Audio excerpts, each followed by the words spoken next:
आपका खूबसूरत वाकया हजरत दाता अली हजवेरी लिखते हैं, आपकी तारीफ करते हुए कश्फुल माजूम में आपकी शान लिखते हुए ये वाकया लिखा।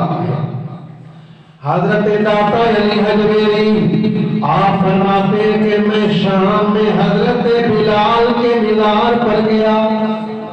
हजरत बिलाल हबशी आपकी कब्र अनवर पर हाजिरी देने दाता अली हजवेरी लाहौर वाले गए।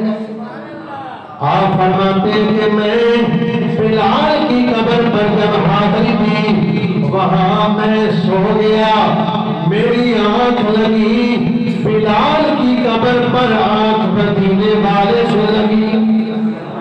कब्र बिलाल की है, मुल्क शाम है और मैं सो गया। मैंने ख्वाब में देखा आमिना के लाल तशरीफ ला रहे हैं, मस्जिद हराम में तशरीफ ला रहे हैं, हरम काबा में तशरीफ हजूर ला रहे हैं। हजूर आए हरम में, ख्वाब में ये मंजर दाता अली हजवेरी फरमाते हैं मैं देख रहा हूँ आपकी गोद में एक ज़हीन बुजुर्ग सफेद दाढ़ी वाले हैं, गोद मुस्तफा की है और हजूर की गोद में सर उस बुजुर्ग का है।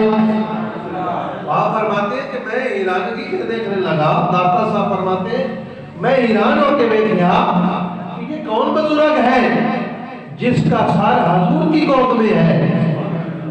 हजूर नबी रहमत सल्लल्लाहु अलैहि वसल्लम ने फरमाया ऐ अली हजवेरी ये कोई आम शख्स नहीं है, ये तेरा भी इमाम होगा और तेरे इलाके के सारे लोगों का इमाम आज़म अबू हनीफा होगा। ये ख्वाब हजरत दाता अली हजवेरी रहमतुल्लाह अलैह आप बयान फरमाते हैं। तो ये तेरा भी इमाम होगा और तेरे अहले वतन का भी इमाम होगा और